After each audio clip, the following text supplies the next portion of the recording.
Louisiana Association of Broadcasters Award winner. And he snapped a ball through his legs. Wait, why does your name get to go first? Shut up. This is Scone T. Because they made it. Oh, man. Those are a lot of LAB awards. What's up, everybody? Welcome. It's Scone For and someone T. saying Jalen Milroe's a bad quarterback. I mean, I don't know. He is. That's just me. You can be a good college football player and not be a good quarterback. That's what Jalen Milroe is. We'll see. I've already told you. Guys, I want everybody. Make your wager. I want everybody. Maybe you've forgotten Econ 101. I want everybody to go online and when you look up the definition of sunken cost fallacy.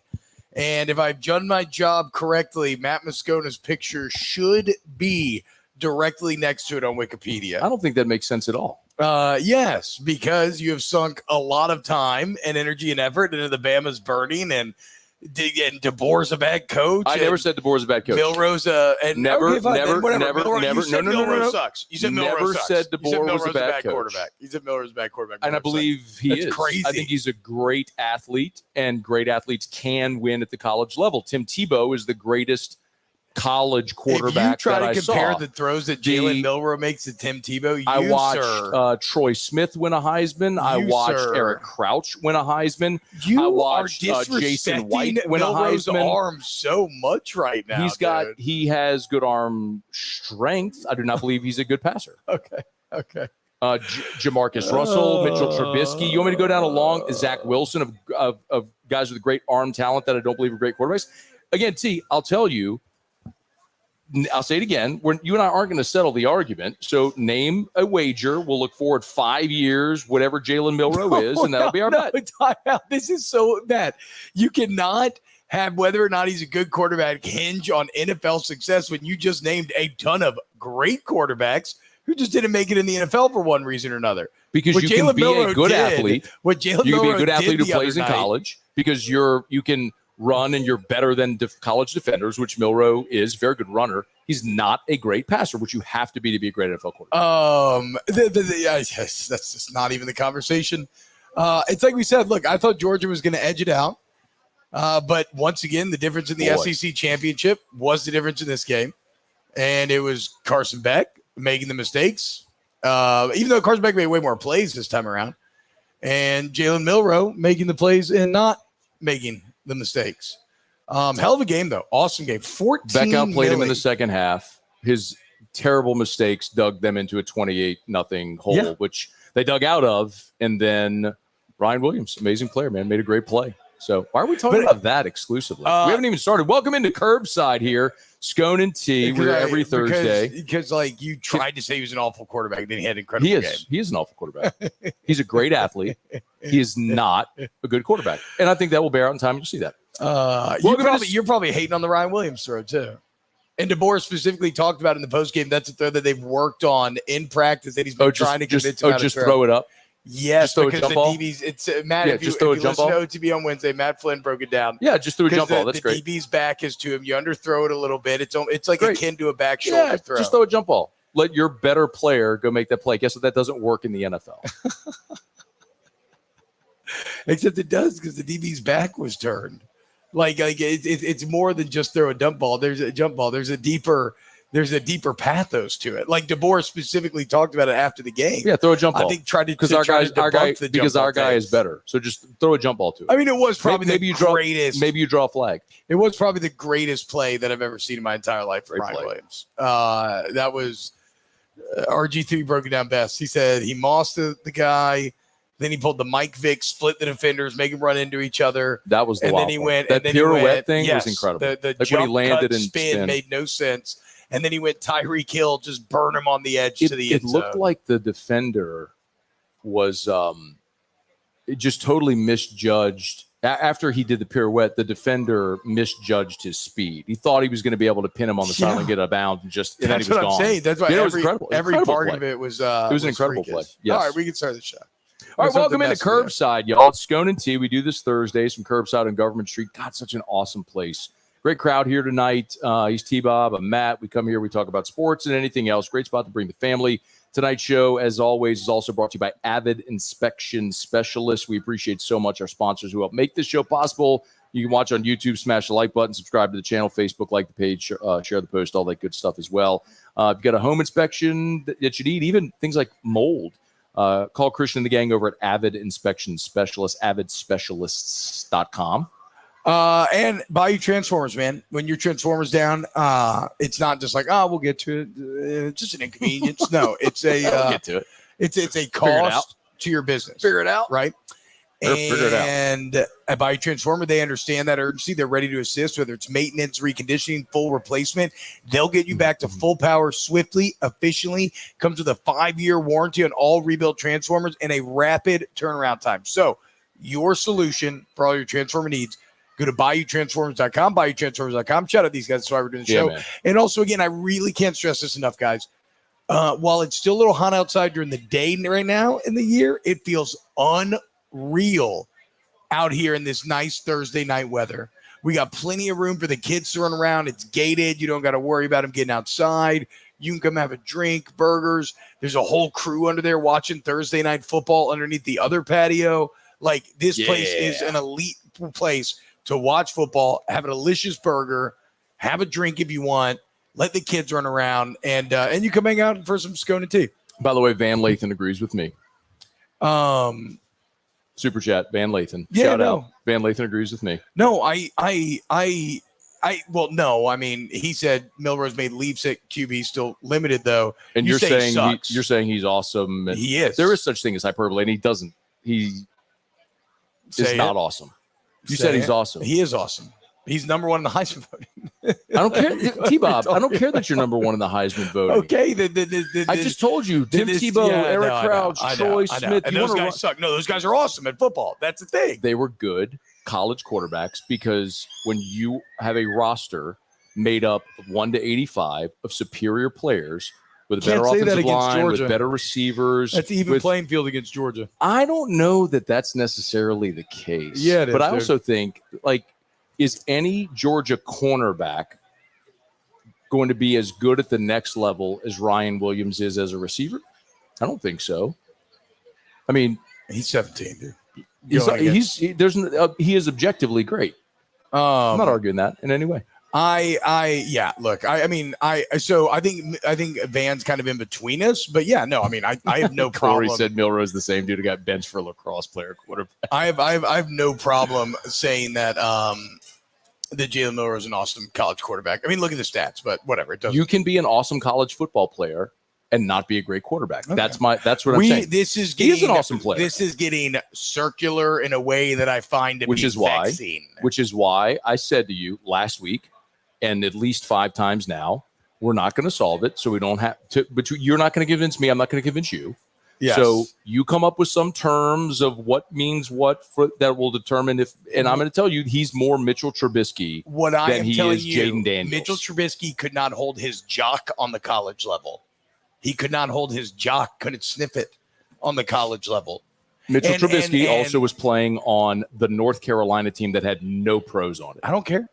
But that matters, T. It matters who's blocking for you, who's running the football. I don't care if who's he's running on. receipt I don't routes. care It if does he's matter. on UNC or It's the Alabama. whole Stetson Bennett Jalen thing. Milroe is the most athletic player on any field that he steps on. Sure, he's a great athlete. I've said that. I've not argued against that. And Stetson Bennett has made NFL rosters Stetson Bennett. through battles with addiction. If Stetson Bennett, what? Like I'm saying, like Stetson Bennett's not just some trash quarterback. He's severely undertooled physically. Yeah. And yet he just uses his mind and arm and playmaking ability If to Stetson make Bennett, NFL rosters despite having like Okay. substance abuse let problems. me ask you this: if Stetson Bennett played quarterback at Kansas State, are they a national championship contender? No, but Georgia doesn't win a national championship also without Stetson Bennett. That I disagree with. Then who else has done it?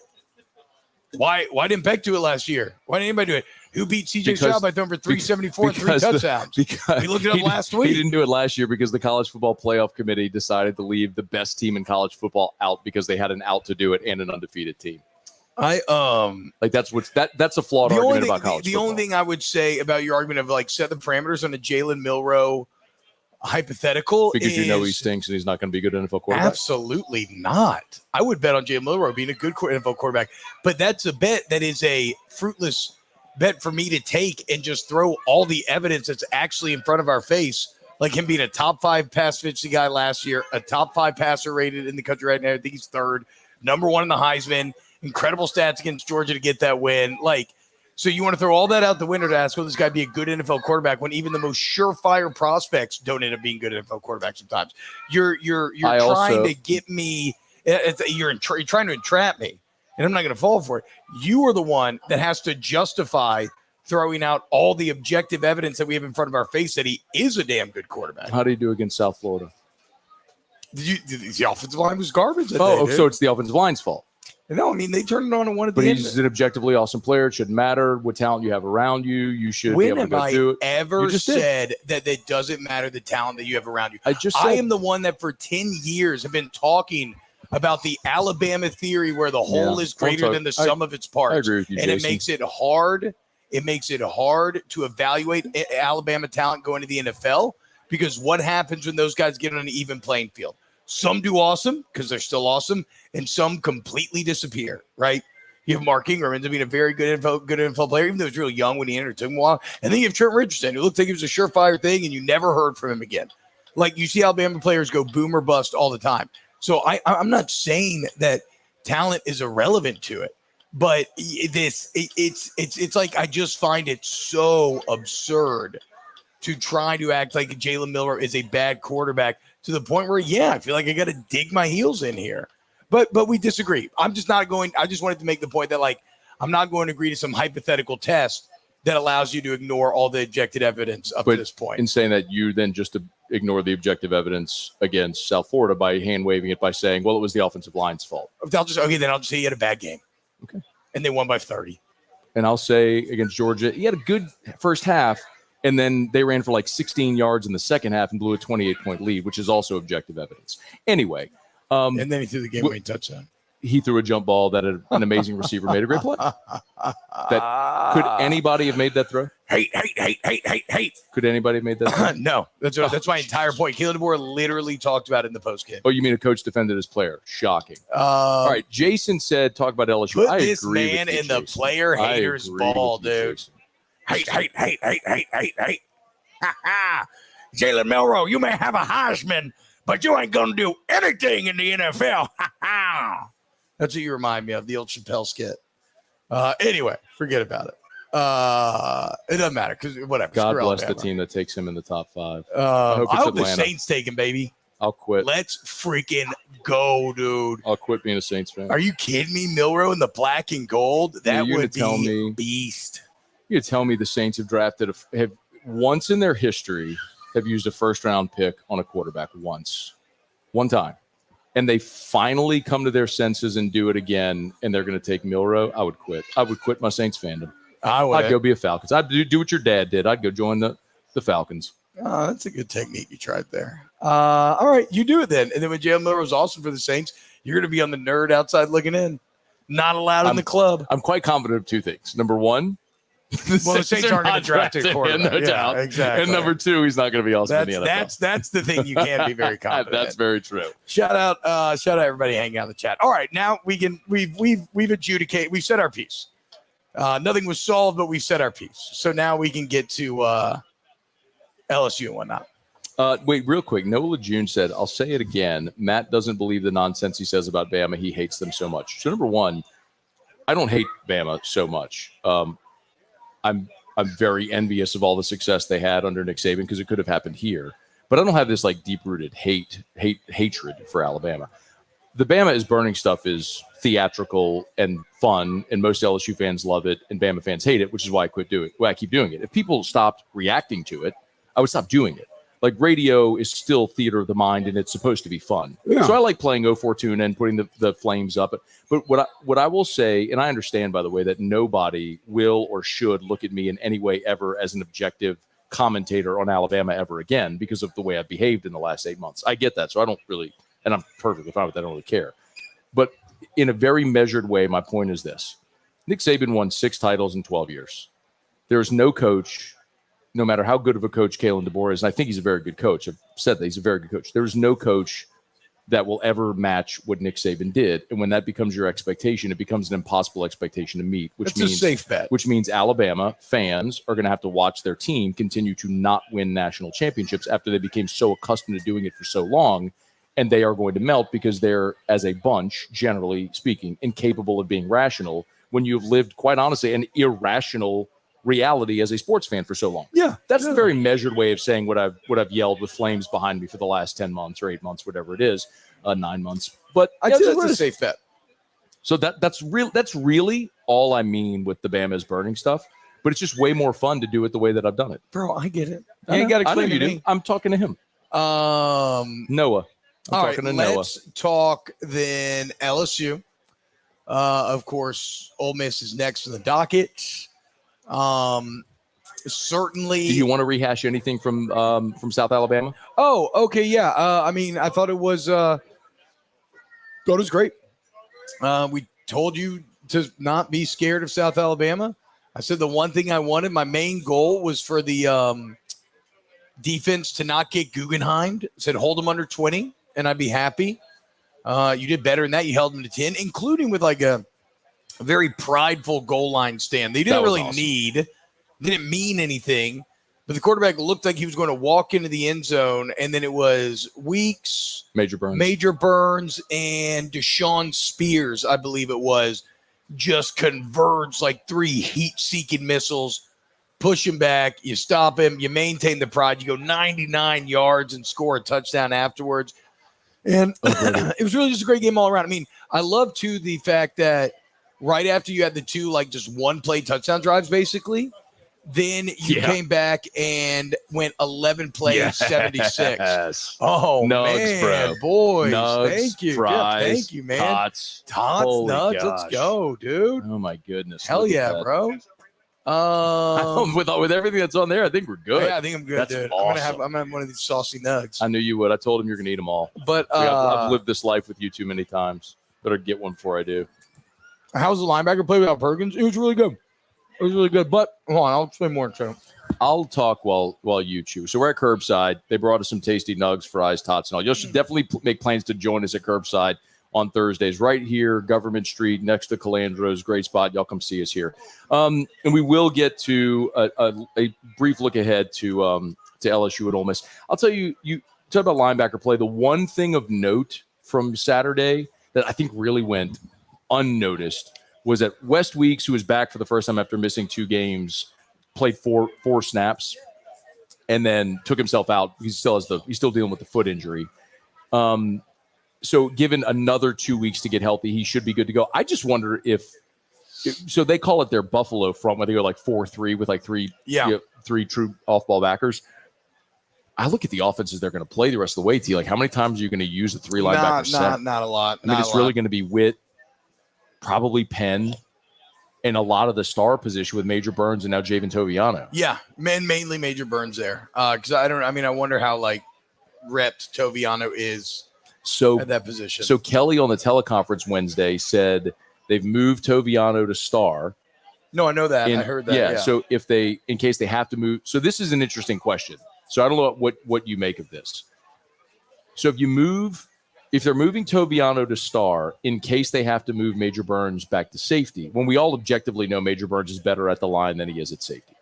Do you read that into, so they said that that was the reason why? I thought they said that it was just because they don't really have a backup star right now. No, that was Brian Kelly said, I'm trying to think if I can pull up. Well, I mean, it makes sense. If there's an injury at safety, right? You know what, Muse? I may have it on StreamYard. You got Jordan Allen, you got Deshaun McBride. Maybe not. That is a little interesting. It means they basically have next to no confidence in who's the A&M cat? Because Jordan Gilbert, who was playing a lot at the beginning. Yeah. But like Kelly said, he dislocated his shoulder. Now. He dislocated his shoulder against UCLA and went back. They popped it back in. He went back in. So I wonder if maybe it's sort of an injury thing. But the other thing too, T, is like they've rotated 6 dudes at safety, and they're trying to figure out who the best guys are that they can roll with once they get into conference play here, and really start narrowing down who's getting all these reps. I just wonder if they're saying, okay, we don't have confidence in our safety, so we may have to move Major Burns back there? Or is it just this isn't a just in case?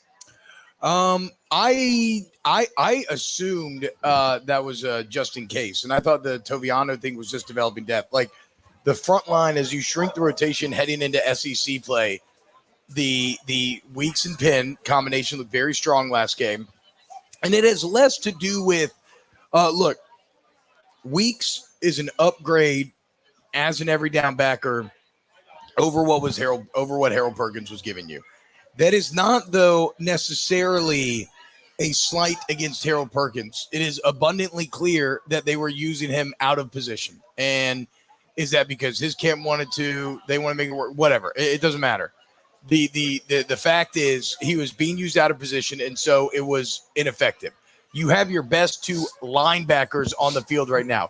It still sucks that Perkins got hurt because I think eventually you would have found his role. Maybe he would have flourished as a star.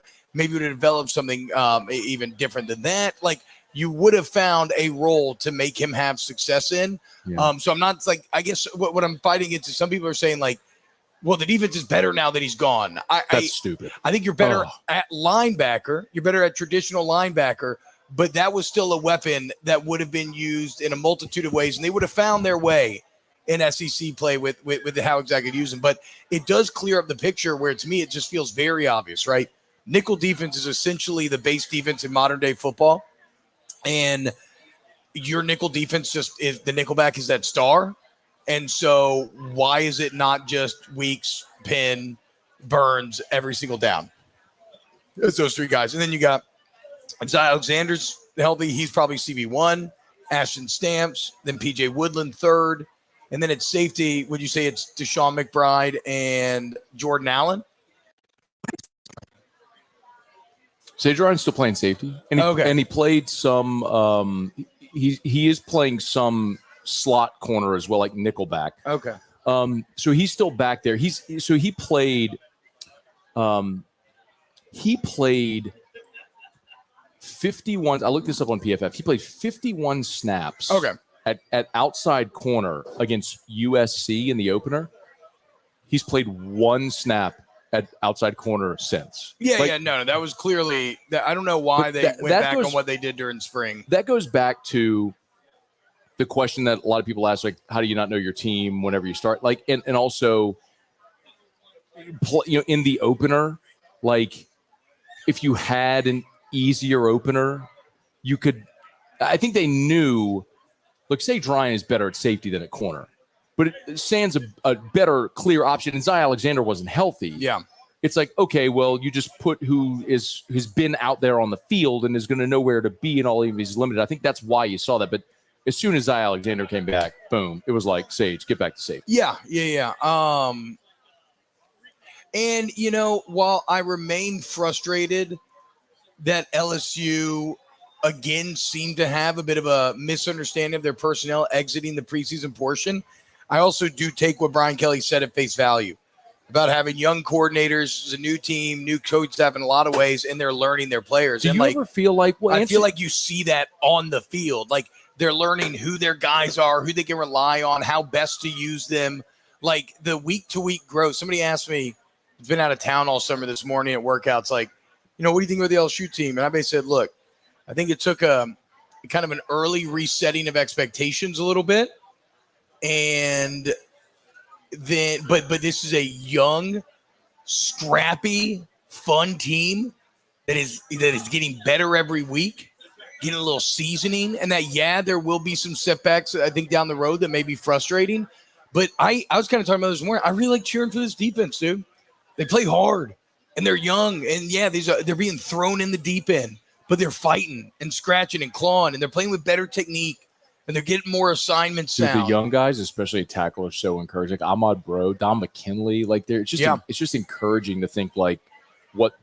I mean, if you had Relaford's had good play. Relaford's good, and there's other players that we haven't seen a lot that are going to be great. Like Kalaj Cobbins is going to. I'm telling you, dude, that guy coming off the edge is a problem. You just can't. Who are you taking off the field right now to put him in?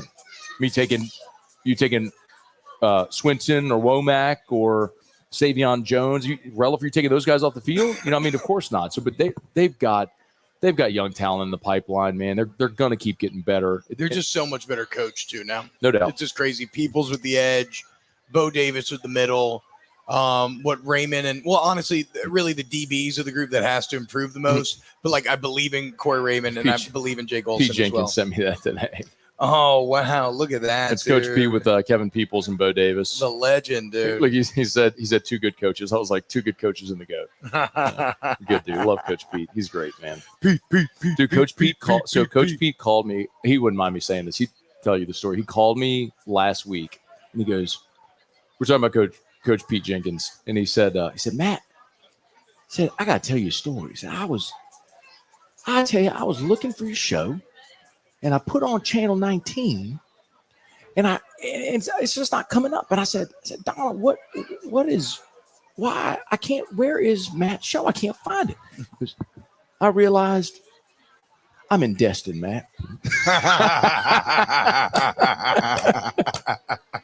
So he's kept his house here in Baton Rouge. That he told me it's the house that he bought like in 1980 when he first got hired here. So they still have the house here, and he's got a place in Destin. So they're back and forth a good bit. But yeah, I was like, Coach Pete, I got to show you how to use YouTube, man. He's like, I got a TV like that in the office, man.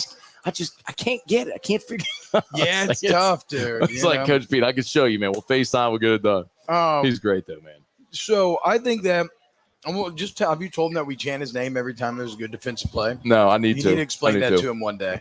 Because at Don Juan, that became a weird thing that we started last year when the famous Pete Jenkins is now back on the team and we played Mizzou, and every time there was a good stop, every defensive stop, the crowd would break out in Pete chants, and it's continued into this season. It's a wonderful little inside joke between the Don Juan regulars. Well, you also got 2 Pete Jenkins disciples and Bo Davis and Kevin Peoples, who are the defensive line coach. So in some way they are an extension of Coach Pete. Oh, that's true. All right. So South Alabama game was awesome. Obviously. Now we get to Ole Miss, who all of a sudden really failed their first test, right? First real test of the season. They could not have failed harder. Bro, I did not see that coming. Neither did I. And there's a lot to unpack there. I would say this off the bat. I would be a bit wary of over knocking them off the performance. Like this South Carolina game will tell us a lot about how we should actually interpret that Kentucky performance. Because remember, Kentucky did also suffocate the Georgia game in a way that I don't know how many teams in the country could do that. How many teams could boa constrictor Georgia and Ole Miss the way that Kentucky did?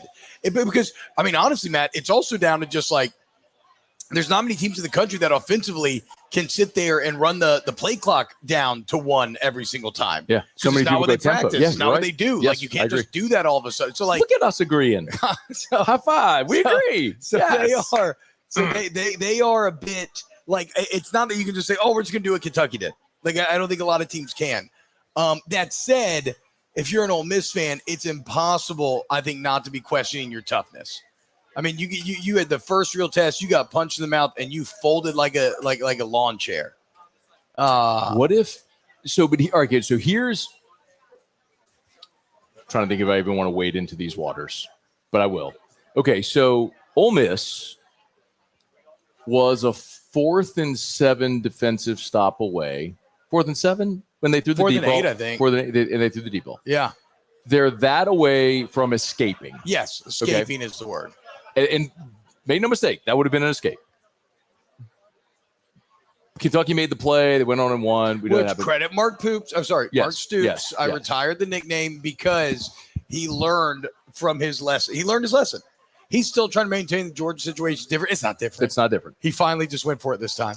So this is why it's like the final result is all in how you perceive what transpired. And that's why I would say like winning mass deficiencies. So like had Ole Miss won that game, it wouldn't have erased the fact that, as you put it, they got boa constricted. Yeah.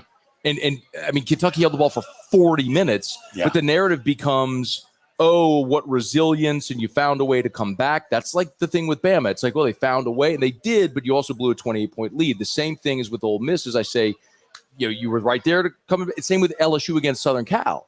Like, what if T? Like, what? Oh yeah, what, yeah. What Everything's if? different. Everything's different. What if the pass on the drive where they kick the field goal to tie it?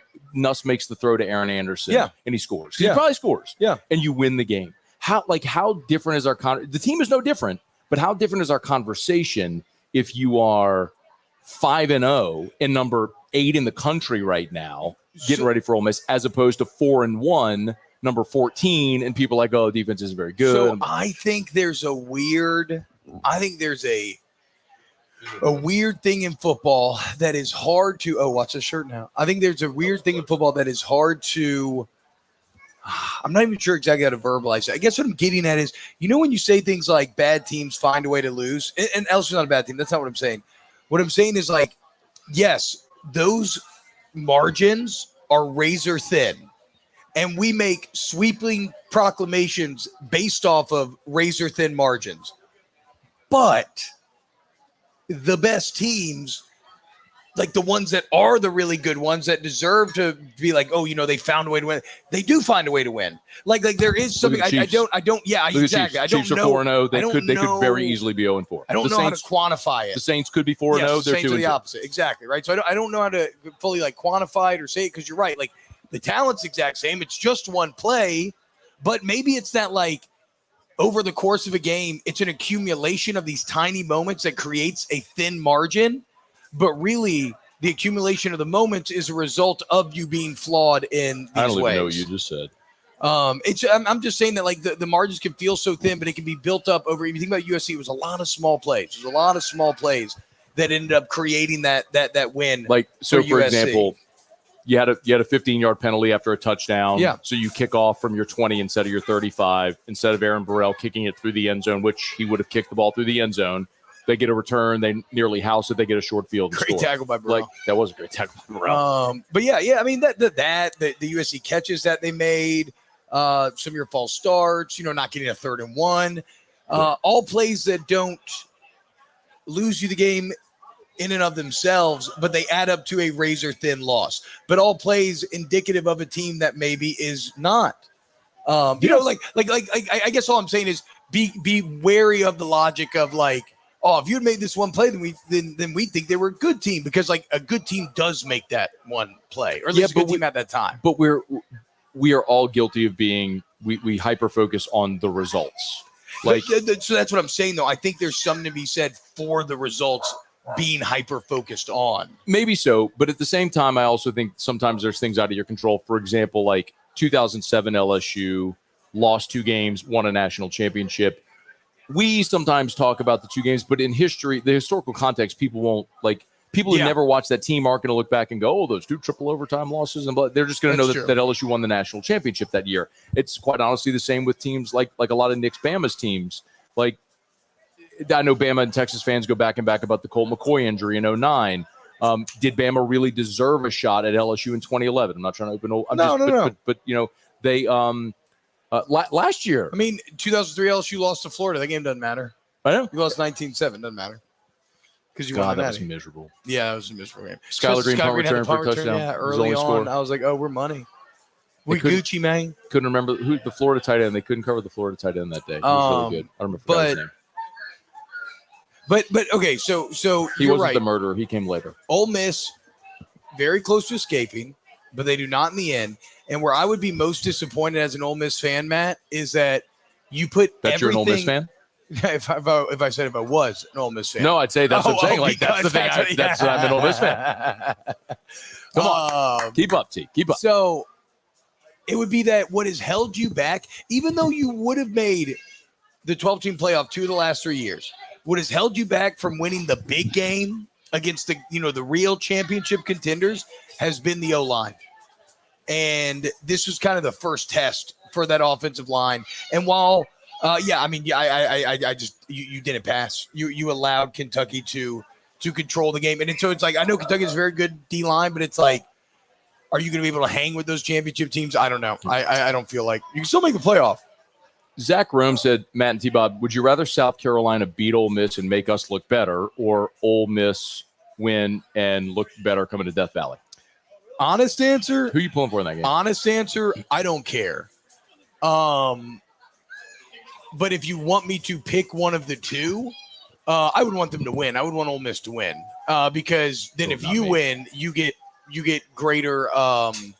Then if you win, you reap greater benefits. Oh, I want South Carolina to physically assault Ole Miss, so they have back-to-back weeks where they have played very physical football games, and then they have to come here and play a rested LSU night game, Tiger Stadium. Oh, I would love for a physical game, no matter who wins. Yes, I am disinterested in saying, "Oh, I want Ole Miss to win, so their record's better." The bottom line is, if you're LSU and you go 11-1, whatever, I'm not saying they will, but like if you win out, I don't care what Ole Miss's record is. Like if you won that game or not, it's like it just the result is what matters in that instance. Yeah, but if you beat a one-loss Ole Miss team versus maybe one that's lost 2 in a row, I just don't think the team gains more pride.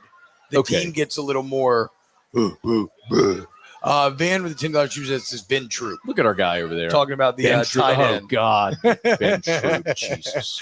But yeah, but again, to be clear, my actual answer on that is Ron Zook, bro. Ron Zook. The 2003 team's only loss was to Ron freaking Zook. But no, my real answer to that, Matt, would be that I don't actually care because at the end of the day, the LSU Ole Miss game will exist in a vacuum. Though the physical aspect, I think you're spot on. Like, I do want it to be as physical as possible. You want to go into triple OT? Hell yeah. Go into triple OT. Yeah. But I don't really care who wins that much. I kind of agree. I'm pulling for South Carolina to win the game. I would love for Ole Miss just to fall into a tailspin and spiral. We've seen it before. I mean, they could with a portal heavy team. That's always in the cards. I mean, 2022 was that year. I mean, they started undefeated, came here, LSU beat them, and what, they lose 4 of their last 5. I mean, I think they lost. I think it's 4 of their last 5. They came in 7-0 and lost 4 or 5. So but they lose the bowl game. Did they finish 8-5? Yeah, maybe they finished 8-5. Yeah, that sounds right, actually. I mean, what is South Carolina, to be honest, too, right? There's a lot of weird laws of transitive sports properties at play with the Kentucky-South Carolina interaction, South Carolina-LSU interaction, Kentucky-Georgia interaction. We're still trying to figure out exactly where everybody stands. This weekend sucks, too. You know, the only ranked-on-ranked game this whole weekend is Missouri Texas A&M. What do you think about that game? This is Missouri's chance. Like, are you real or not? Yes. Because if you're real, then you're going to go win against a freshman quarterback at Kyle Field at 11 a.m. If you're not, then you're the team that should have lost to Vandy, quite honestly. So if Vandy's kicker could make the 30-yard field goal, 28-yard field goal, he just shanked it to the left. Oh, bro, she rejected you. No, she gave me a high five. Oh, she did? Yeah, she looked at your live and gave me a high five. We're that's exactly how I framed it. This is a Are You Real Mizzou game because they've looked wholly unconvincing at home. Yeah. Their win over Boston College is actually not as close as the final score, but still was not great. And obviously the Vandy thing was almost a complete debacle. But the real thing is, what's up with Brady Cook? 7.1 yards per attempt, 4 touchdowns. Do you know 7.1 yards per attempt? There's only one player in the SEC that's lower. And it's Jackson Arnold. Brock, any other quarterback you think of, Lenore Sellers, Brock Vandegift, Jordan Pavia, any other quarterback is averaging more yards than Brady Cook is with Luther Burden and Theo Weiss. It's crazy. Do you think, and I watched some of the Vanderbilt game when it got tight. I did keep an eye on some of the Boston College game. I haven't watched a ton of Mizzou. How much do you think is that? I mean, you lost an all-SEC running back. But the running game, do they have a running game? No, they do. They're actually more of it's probably they're kind of just conservative and super committed to the run. They're running the hell out of the ball. Like, he has 4 rushing touchdowns. Brady Cook's rushed as many touchdowns as he has thrown. It's weird. Yeah, like Luther Burden only has 19 grabs. So this is the thing, though. A&M is more battle tested.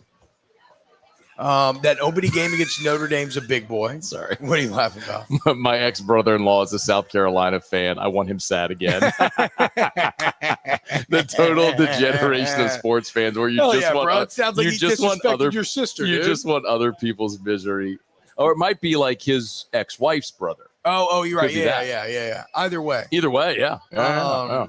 So A&M, I think, is more battle test, though, because the home game against Notre Dame is huge.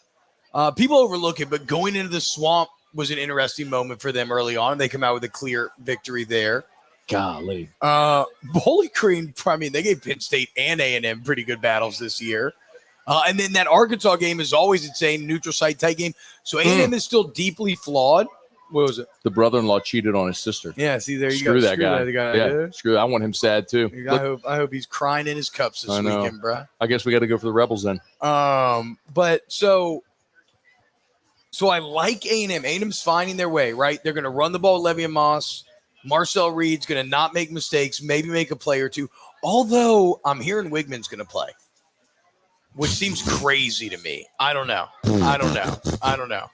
Dude, you know what's funny? Like, we get to this point and you go back to media days and you think, and just like for your context, watching or listening, like, we go to SEC media days and it's 4 days where you live in a bubble, right? Yeah. It's a 4 day or 5 day, if you count Sunday, long, when everybody gets there, long bubble of just nothing but people in this echo chamber spouting off hot takes at each other. And you try to think, okay, what's universally accepted? Who's going to be great? Who's not? What, you know, it's like you exist, and then you come out of there and the season starts and you think back.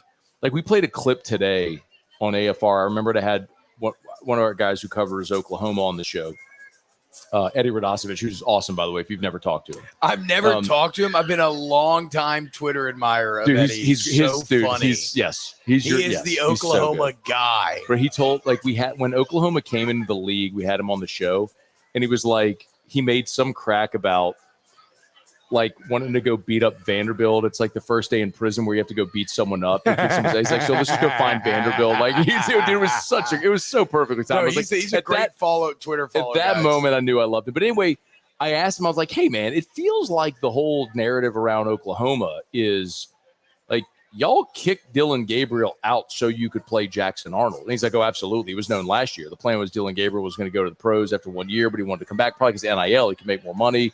And they were like, no, we're going to Jackson Arnold. It's I'm like, funny, too, because Venables tried to walk that back. I heard it. I'm like, bro, that is he tried weak. to pity card it. He was like, you can't make somebody stay. At first, I got fooled by it, and then me and Aaron talked it out on snaps, and I was like, oh, wait.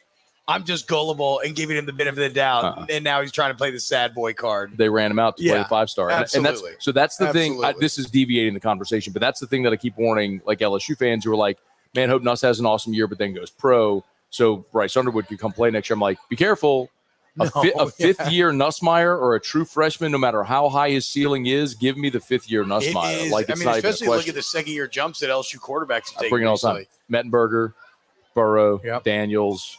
All into their fifth year. Danny Edlin. I mean, was his second year when he went for 2,560 tons, or was that year one? Because that was exorbitant at the time. We've lost our way, but we used to get hyped off 2,500 yards and 16 touchdowns to 4 picks. Okay, we've become a bit spoiled here in this modern age. Danny Edlin. No, I mean it's the Peter Griffin logic. Be wary of the Peter Griffin logic. You don't want the mystery box. You already have the boat. Okay, like so don't take the mystery, but you already have the boat. So just be happy with the boat. So anyway, oh man, at the end of the day, Matt, I still am giving the benefit of the doubt to Mizzou till proven wrong. I think they win a tight, very physical match in Texas A&M. I think they're actually going to. You think Mizzou wins? I think Mizzou wins barely. 3 points. Really? Yeah. I'm giving the benefit of the doubt until proven wrong. I heard. All right, we had 15 minutes left. If you're on YouTube, thank you. Please smash the like button, subscribe to the channel, Facebook, like the page, share the post. I know we do an hour here at Curbside. It's awesome. Beautiful night. Beautiful night. TVs everywhere. Cold beers. Great food. Y'all come hang out at Curbside. Great spot for lunch too. If you're ever mid-city in Baton Rouge, come hang out here for lunch, clients, whatever. Also, my favorite burger in the city always has been for years now. I'm not. They win awards. That. Like they win Best of 225 every year. It's a great place to come eat. The Falcon, Young Hoku just missed a 30-yarder. Chat says.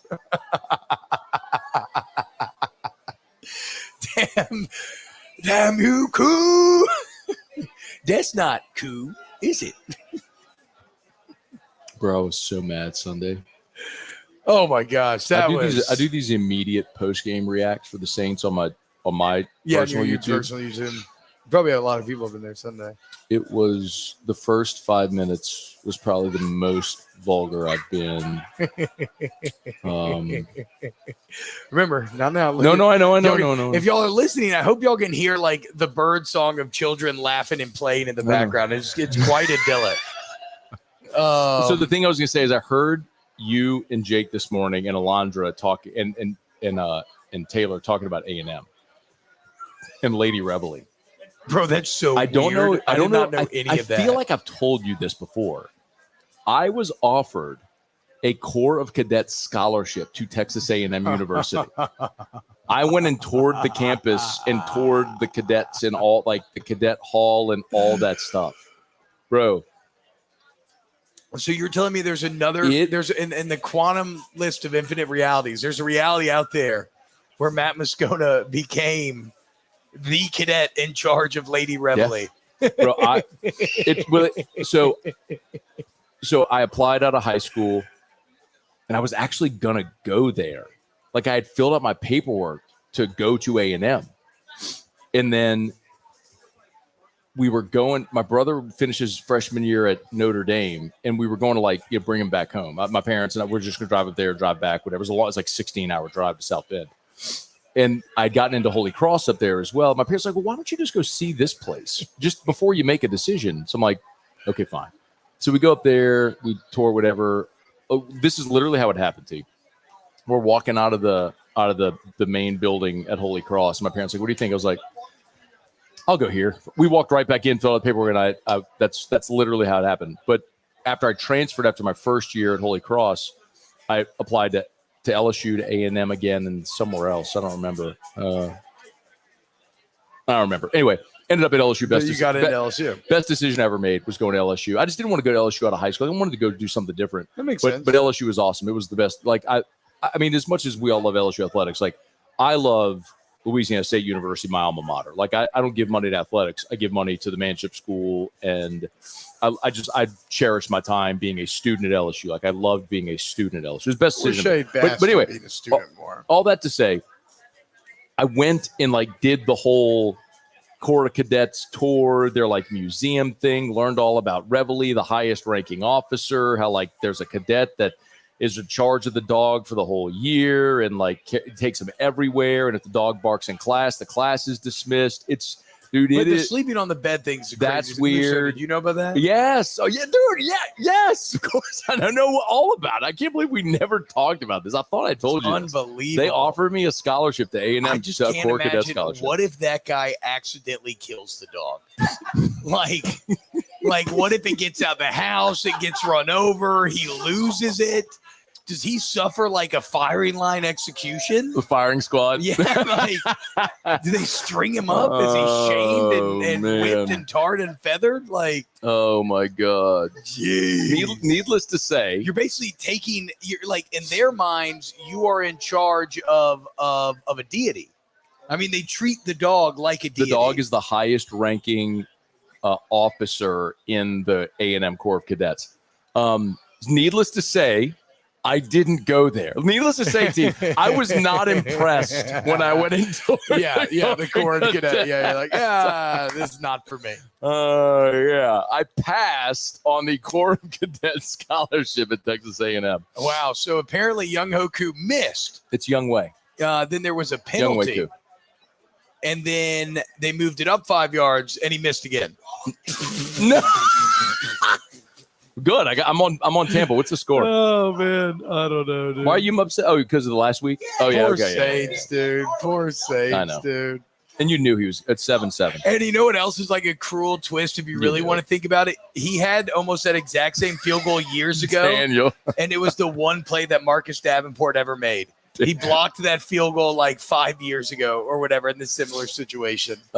Daniel, where is it? It went away. You got waterboarded by the milkman? No, Matt saw the milkmen dunk each other. Yeah. around and said, nah, carrying them to the fountain and I just after learned wins. about that a year or two ago. They tell you the whole thing. They carry you from the stadium to the yell leaders in the stadium to the fountain, and they dump them in the fountain. I'm like, bro, this is I'm just mad that we're missing a world where we have Matt in COVID yell practices. Woo! I went to I've been to yell practice.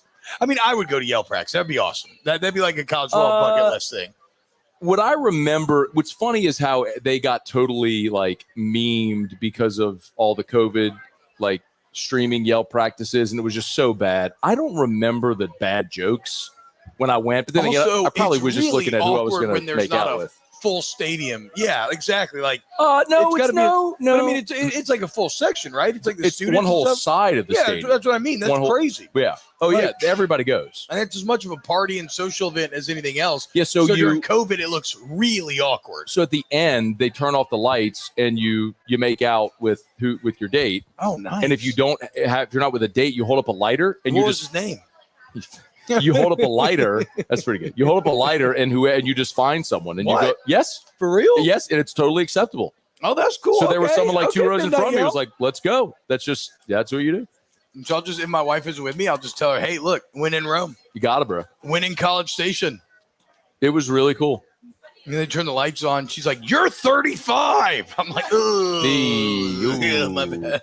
No, it just looked like that. I shouldn't be here for many reasons. Frank, oh, man. Golly. It's weird because, like, some of the stuff with A&M, like some of the tradition and the loyalty, like they are super loyal. Like the students are required to stand the entire game. Like even when the band's on the field, nobody sits. So there's a lot of stuff like that. Like you can't walk on the grass on campus because the grass is a dedication. It's a memorial dedication, I think, to the Aggies that were killed in battle. Okay, that's respectful. So it's very like understood. You don't walk on the grass. Like so, there's things that are, but there are also things that are like, I mean, bro, I'm not. There's a dog. No. Fawn says you hold up a lighter and the Yell leader comes to kiss you. The Yell leader comes finds you. They want to make sure nobody goes home unkissed. But that was pretty cool. We'll dive more, I guess, LSU, like full LSU. We got 8 minutes. Deep dive You want us to go week. questions? Yeah, if y'all want to away. ask Scone T, let me get to whatever super chats we missed thus far. But if you go to ask Scone T in the chat, we'll get to those too. I'll also remind everybody, AVID Inspection Specialist. Big shout out our guy Christian over there at AVID. AVIDspecialist.com. I'll drop the links in the chat again. But you can schedule your inspection if it's home, building, any type of property. You need inspections. They do mold as well. So if you need an inspection, make sure you use the best AVID Inspection Specialist. Great sponsors here on Scone T. Go to avidspecialist.com. There's a little bar right at the top. You can schedule your inspection. I can't believe all these girls showed up for Scone T. I know. That's crazy. Massive. Who would have guessed that college girls were a demographic? And you want to go to Bayou Transformers, man. Look, bottom line, Bayou Transformers, we understand when you have a transformer problem, we understand the urgency, constantly ready to assist. And I don't care if it's maintenance, reconditioning, full replacement. They get you back to power, full power, swiftly, efficiently. If it is a rebuilt transformer, it comes with a 5-year warranty. Rapid turnaround time. The bottom line, Bayou Transformers, your solution for all of your transformer needs. Go to BayouTransformers.com, BayouTransformers.com. Bryce Boudreaux, Combat Sports announcer, $5 super chat. Yo, T-Bob, the flag burning bit from Whiskey and Wine was great. F that butane. Yeah, shout out to used all the butane in my lighter. That was my guy. And it didn't even Scott. It didn't catch the flag on fire. Well, I didn't want to burn the flag. I can't. First off, I feel a little. I thought you were legit trying to burn. Like I will philosophically, I was like, if you want to have like actual flag burning debate, I will philosophically argue whatever. But like, I feel deeply uncomfortable burning a flag.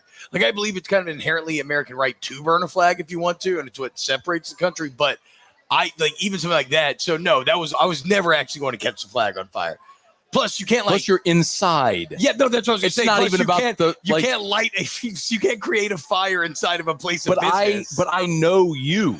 No, and it would not have in any way surprised me if you thought, hey, this is a great idea, and then I'll just stamp it out or something like that. Like, I was not in any way surprised. We were never going to burn the flag. And then Van says, I love you all together. This should be afternoons, ESPN TV. Hell yeah, dude. That's very kind, man.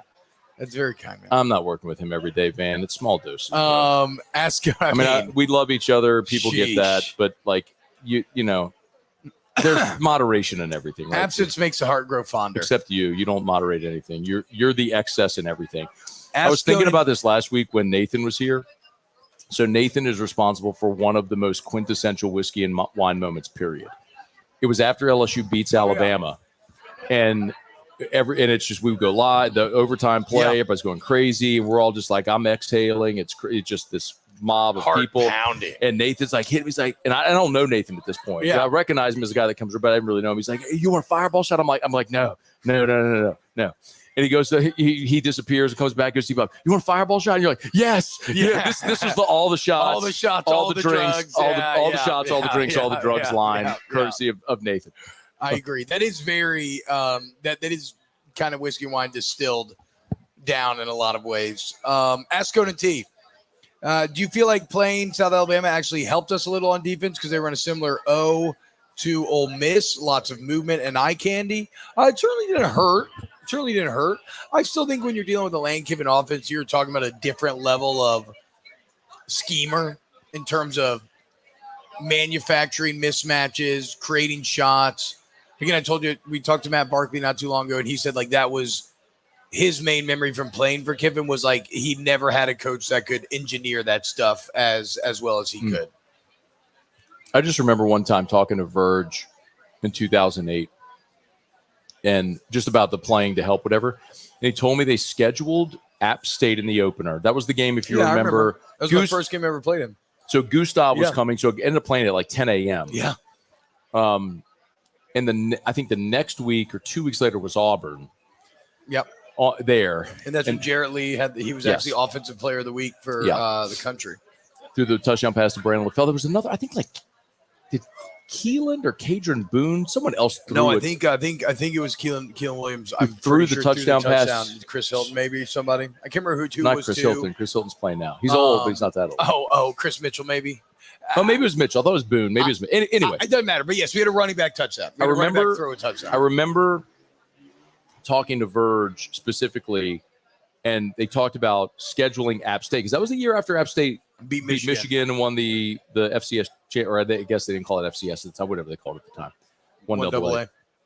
1AA.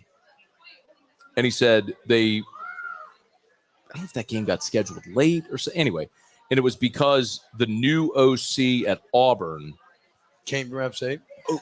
Tony Franklin. I never knew that. His offense, whatever. No, it didn't come from App State, but they ran the same offense. So it was like wanted to get a look at that offense before you went and played Auburn. I think it was Tony Franklin. That sounds right. It makes a lot of sense. Also, that game was, I'll just never forget it.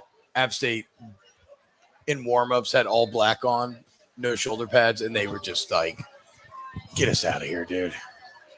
Like UCLA 2 weeks ago? Yes. Also, I dove on a pile on punt team because that's all I was playing. And like I dove on a pile and you would have thought I won the Super Bowl. I was so freaking fired up. After a year of like not getting to play in a game, late in the game, I dive on a pile and I'm just like getting up celebrating. Ask Scone T. Did y'all know that Saints wide receiver coach Keith Williams was Devontae's wide receiver coach in college and his high school mentor? Oh, talking about Devontae Adams. Seems like the same type of connection to just Carr. I did not know that. So good call, Gulf South. Ross Jackson actually wrote that at LouisianaSports.net. Oh, hell yeah. Shout out LouisianaSports.net. I should have been on there. Shout out Ross Jackson. On me. Ask Scone T. Les had horrible clock management against Tennessee, but didn't he almost lose the Ole Miss game with the same issues? We did lose that game. That was at Ole Miss. Dirty confession, the play that Tolliver caught to get down to the goal line, he probably could have pushed into the end zone, but I actually got smoked on a pass rush, so Jordan had to throw it early. But that's when he caught it. There's 1 second on the clock, and Miles is yelling, "Spike it, clock it." But we had never practiced a scenario like that, so I'm at center and I'm waiting for the whistle. And you were center on that play? Yeah, and you don't get a whistle, so So I'm like, wait, and then the game just ends. So we started practicing after that to where the second the ref steps away, just snap it, right? And then so I remember we had like a team meeting afterwards, and I like stayed behind. I told Miles, I was like, look, man, it's all. I was like, it's not your fault, coach. Crazy stuff happens. Like we're gonna be fine. We're gonna be better for it. Blah blah blah. And then the next year was Tennessee. Yeah. And in that moment, I was thinking back to the Ole Miss game, and even rewatching Tennessee, I could have held my water better there. I snapped it with the 2.5 seconds left. Like I could have maybe waited a little bit longer, but that was the whole reason I snapped it. I always joke about this, but Will Blackwell is like Obi-Wan over Luke's shoulder telling him to, forego the targeting computer and take the shot. I just had Will floating on my shoulder saying, snap it, MFer. Snap it, you stupid bitch. Snap it. And so we did, and we got very lucky. But yeah, that Ole Miss thing was literally the year before. So it actually ended up, it sucked at the time, but that is the reason why I snapped it against Tennessee, which we were still, I made a whole video breaking down the Tennessee thing you should go check out. Or you could be well coached and never have that happen. Yeah. No, ideally, yeah. Yeah, that would be. Yeah. Again, go watch the Tennessee video. Yeah. We had about 3 or 4 different personnel groups being subbed in. It couldn't happen now. And how we got set, I have no idea. It couldn't happen now because LSU subbed. Yeah. The ref would stand over the ball and allow a defensive. Tennessee could have slow played it. And that's why they had 13 on the field. Ask Scone T. Is it a major advantage if Hilton is full go for Ole Miss and they have zero film, how to be schemed in the offense? I think the major advantage just more comes less in the unknown and more in the fact that he is a true take the top off guy. And right now you don't have a true take the top off guy. True. Like Kyle Parker had the deep ball, but that was pretty great coverage from the UCLA defender, but just a perfect throw. Great catch too. Yeah, perfect throw. That was the UCLA game. So yeah, I think Hilton's speed is just it's just different. And a lot of people mentioned Jelani Watkins, but obviously he's just not ready yet. The first day of I know you didn't get to go to fall camp. Yeah, I can never go. The first day of fall camp, Jelani Watkins caught a go route. I mean, right down the seam. I think it was PJ Woodland. I need to go back and check my notes. I don't want to out PJ Woodland if it wasn't him. But Watkins beat him by like 7 yards. Like Watkins is crossing the goal line, and the defender was at like the 5 or the 7. So that means at this point, bro, it was so still. It was like, oh my god. That just means at this point he's still young, and there's just something a little unreliable about his game still. Well, he also got hurt. So Jelani Watkins got hurt in fall camp, and then he was in a boot. He missed the end of camp. So okay. But as far as if you just want to put, I've seen him he's dressed like. If you just want to put a fast guy in to go run, that just hey, just run. But then in Hilton, you have that speed, but mixed with experience, height, a more rounded skill set. Like Hilton could really be the final piece of this puzzle. He was so good in fall camp, man. Like really, dude, he was. Chris Hilton was so good last year in fall camp, but you had Brian Thomas and Malik Neighbors and Kyron Lacey and Aaron Anderson came in. And it was and they obviously throw a lot to Mason Taylor, which they should, of course, but it was just like he was just buried on that depth chart. Yeah. And so this year he was even better. And like, dude, the play he got hurt on, like I can show you where I was standing watching the play.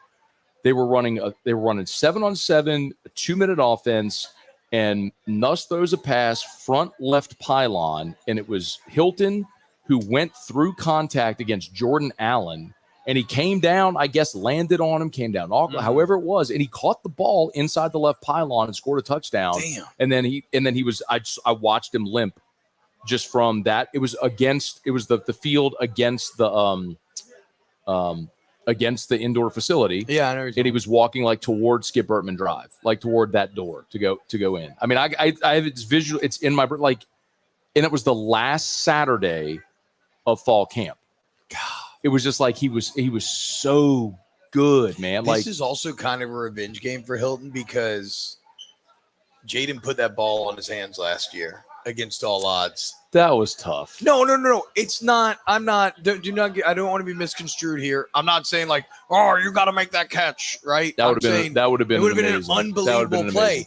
But I know what it's like as an athlete and the mistakes that you make, like the times when you think you could have done something amazing. Yeah. I mean, I don't mean to be like, I know what everybody knows what that's like. When you feel like you have college football. No, I know, but I'm saying it's okay to say that. I'm saying nobody thinks you're an a-hole. No, but in life, like anything, we get it. Like, you know, when you have an opportunity to do something great and so even if it's tough and sometimes you miss out and it haunts you a little bit. So I would love it if Chris Hilton could come back in this game, have a major game, and be a part of the of a major upset. Daniel Basham, have y'all thought about doing the show with actual scones and tea? TEA. That would not be nearly as fun as these amazing nugs. Dude, I love the tots here today. There's like Korean nugs and something else. I love a Korean wing sauce and beers. It looks like we got just done? basic Korean. Let's get into a couple more questions. We didn't get me. How many touches for Caden Durham a game? I mean, see, here's the thing. 15. His good has looked awesome, but he wasn't great against UCLA. Now he had the 35-yard touchdown. So I mean, I understand that caveat, but like running the football, great. And Brian Kelly took the game. He's like, well, against South Alabama, they finally saw a defense that gave him a fair box. Yeah. South Alabama went and played coverage. They're like, all right, we'll just run the ball. So I don't know, man. I mean, I think there's still like some 10. Feeling out process. Maybe it's also kind of a hot hand thing. Yeah. Ask Scone T, what are you eating? We're eating delicious nugs. Ask Scone T.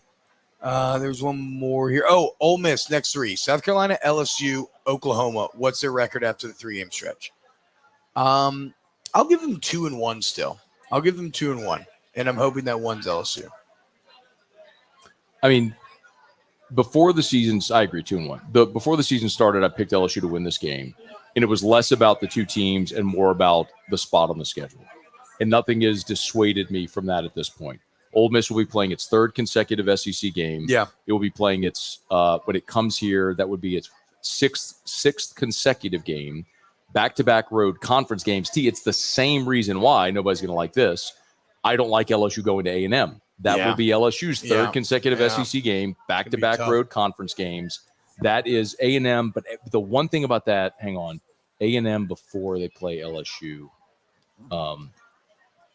they have Missouri this week at home, and then they play Speaking of State. They're at State. So they do have to go on the road before they come home against LSU, which State's obviously a very winnable game for Texas A&M. But it's still a road conference game before they go home.